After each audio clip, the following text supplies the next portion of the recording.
Tahukah kalian kalau Tuhan udah sayang sama orang, itu so sweetnya luar biasa. Dan Tuhan itu kalau udah sayang, janjinya itu setia, lebih dari semua manusia. Pada episode kali ini, aku mau sharing tentang betapa so sweetnya Tuhan kalau udah sayang sama orang. Karena itu kalian harus nonton sampai habis, karena aku juga akan memberikan kesaksianku.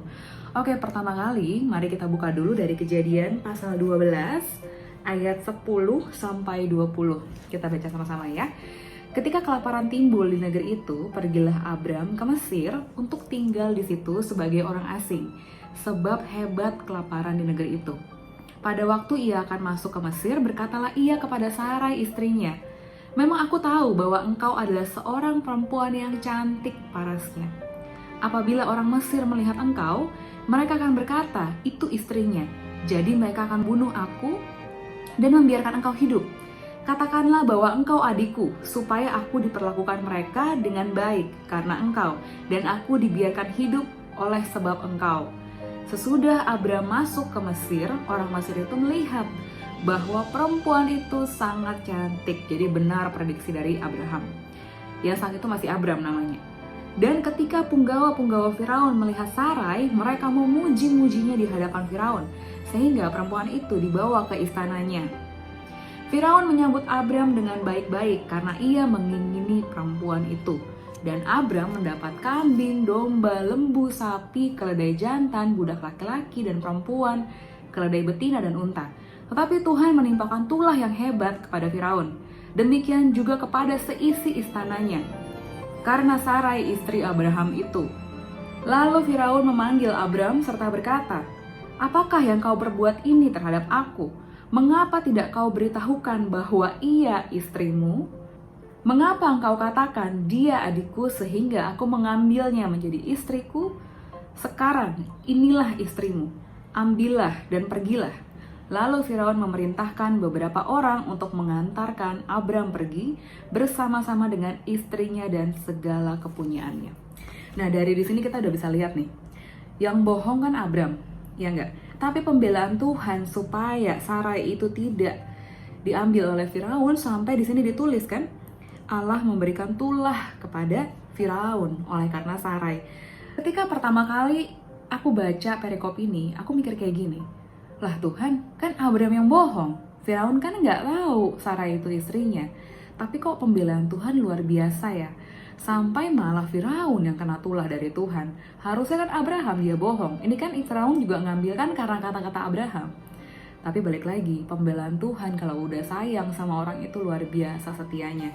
Dan sekarang kita buka lagi sama-sama dari Kejadian 20. Kita baca ayat 1 sampai 7. Total ini sebenarnya ada 18 pasal, tapi kita akan ambil beberapa kutipan karena terlalu panjang. Tapi aku rekomen untuk kalian setelah nonton sharing video ini, sharing khotbahku, coba kalian baca sampai habis karena ini luar biasa sekali.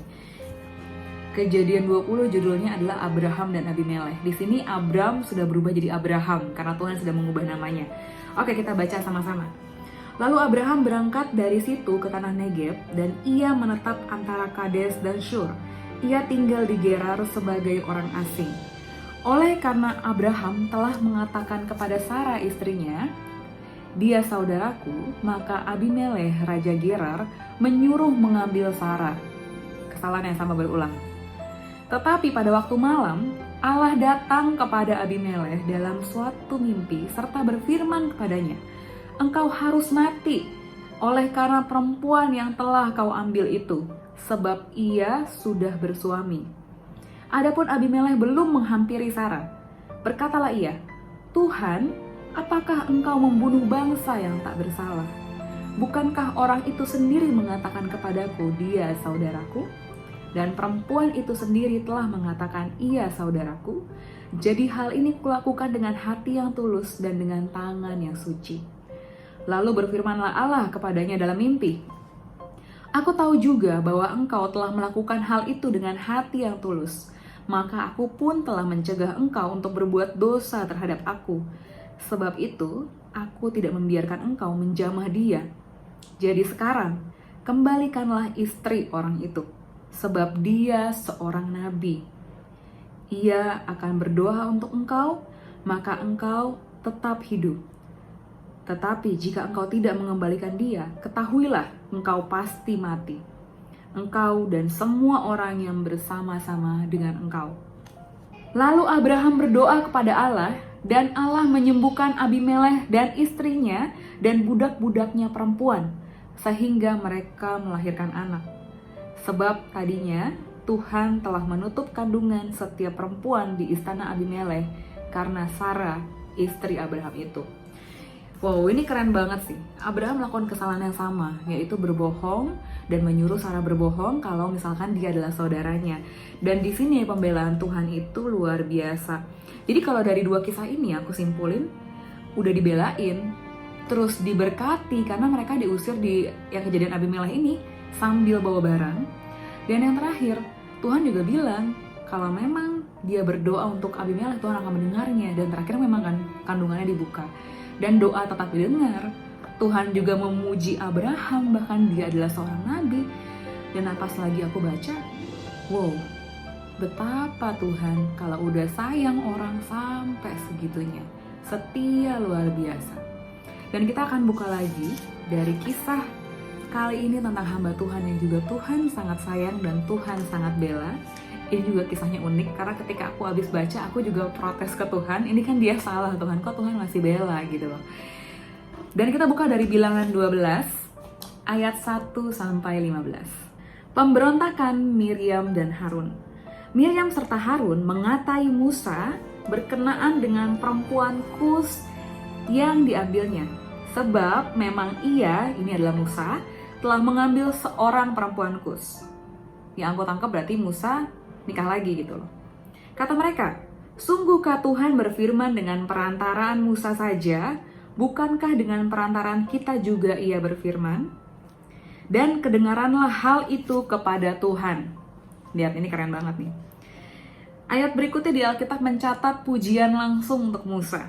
Adapun Musa ialah seorang yang sangat lembut hatinya, lebih dari setiap manusia yang di atas muka bumi. Lalu berfirmanlah Tuhan dengan tiba-tiba kepada Musa, Harun, dan Miriam. Tuhan langsung turun tangan di sini. "Keluarlah kamu bertiga ke kemah pertemuan." Dipanggil tiga-tiganya keluar. Maka keluarlah mereka bertiga. Lalu turunlah Tuhan dalam tiang awan. Tuhan langsung turun dan berdiri di pintu kemah itu, lalu memanggil Harun dan Miriam. Maka tampillah mereka keduanya. Lalu berfirmanlah ia.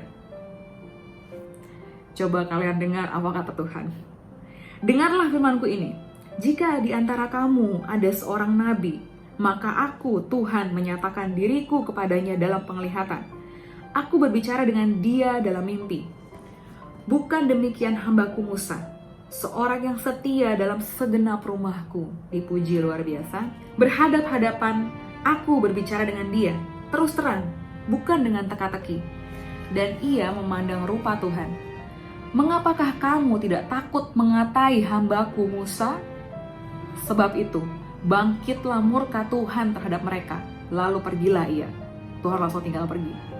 "Dan ketika awan telah naik dari atas kemah, maka tampaklah Miriam kena kusta, putih seperti salju. Ketika Harun berpaling kepada Miriam, maka dilihatnya bahwa dia kena kusta." Wow.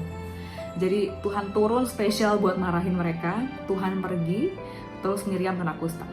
Lalu kata Harun kepada Musa, "Ah Tuanku, janganlah kiranya ditimpakan kepada kami dosa ini yang kami perbuat dalam kebodohan kami. Janganlah kiranya dibiarkan dia sebagai anak gugur yang pada waktu keluar dari kandungan ibunya sudah setengah busuk dagingnya." Ini Miriam padahal kalau di kisah Musa dia adalah orang yang ngikutin keranjang bayi Musa waktu lagi dialirkan ibunya di sungai Nil.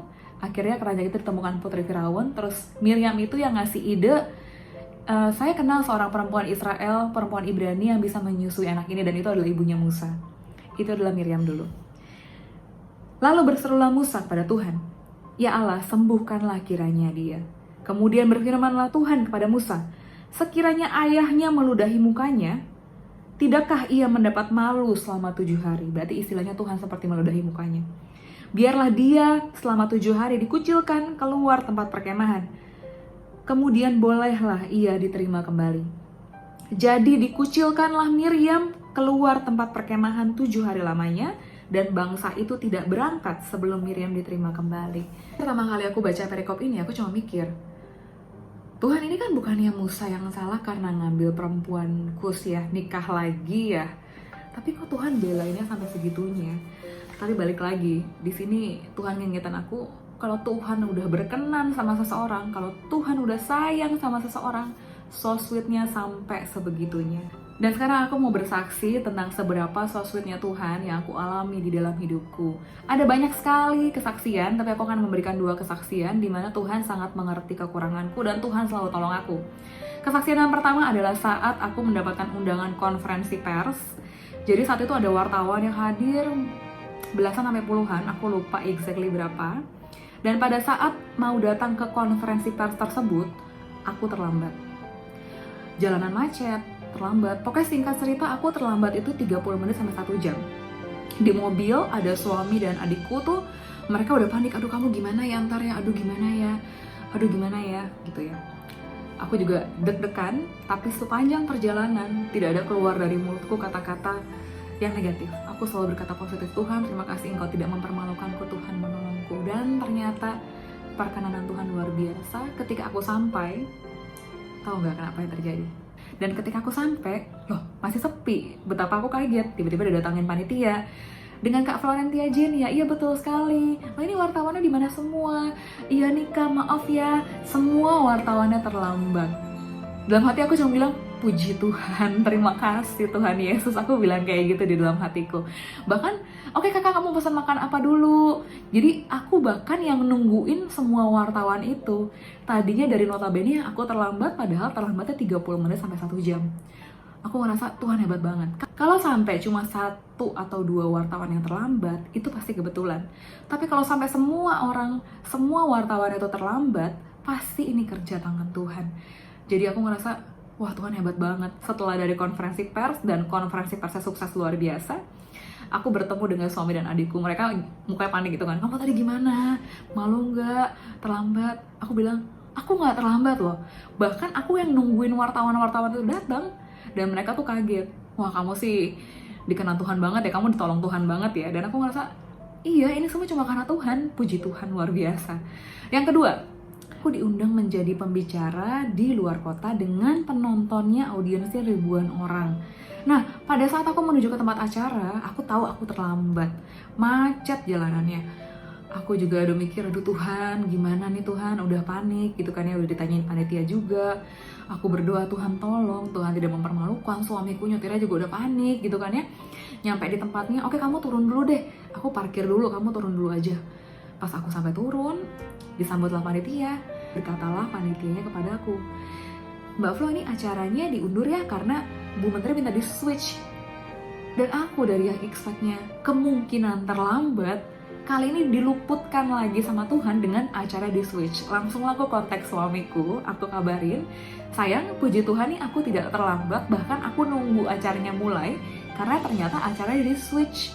Jadi aku nggak terlambat, bahkan aku lebih cepat 1 jam sekarang.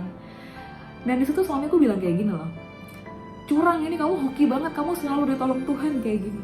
Nah balik lagi aku merasa pertolongan Tuhan itu luar biasa. Tuhan itu kalau udah sayang, nyelamatinnya tuh luar biasa. Dan acara yang kedua ini pun suksesnya juga luar biasa gitu loh. Jadi aku mau reminder semua yang nonton videoku, ayo kita sama-sama kejar hanya perkenanan Tuhan. Coba deh kalau kita bayangin, kalau kita kejar perkenanan dari Bapak Jokowi, terus Pak Jokowi percayakan kita sesuatu, pasti kita senangnya luar biasa. Tapi yang kita kejar ini adalah Tuhan segala Tuhan, Allah segala Allah yang punya semesta langit dan bumi. Betapa Tuhan tidak percayakan semua bumi serta segala isinya pada kita. Tapi balik lagi, jangan kejar semua hal itu hanyalah bonus aja. Senangkan hatinya Tuhan dengan hati yang tulus aja, karena Tuhan sangat baik. Jadi mari kita kejar para kenalan Tuhan dengan menyukai apa yang Tuhan suka dan membenci apa yang Tuhan benci. Taunya dari mana? Dari baca Alkitab. Semakin kita baca Alkitab, kita akan semakin tahu, oh ternyata Tuhan suka kalau aku melakukan ini. Ternyata Tuhan tidak suka aku melakukan ini. Tahu banyak, akan melakukan banyak.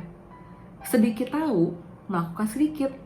Tidak tahu, tidak melakukan sama sekali. Jadi ayo kita kenal Tuhan bukan dari apa kata orang, tapi dari apa kata Tuhan, dengan membaca firman-Nya dan mengalami kisahnya bersama Tuhan. Tuhan menyertai kalian semua. Jangan lupa like video ini agar semakin banyak yang menonton ini dan semakin terberkati. Dan jangan lupa juga untuk subscribe, karena aku terlalu semangat untuk sharing lagi tentang kebaikan Tuhan yang aku alami yang luar biasa. Dan tekan tanda lonceng untuk kalian dapat notifikasi setiap kali aku mengupload sharing tentang firman Tuhan. Tuhan mengasihi kalian semua. God bless you.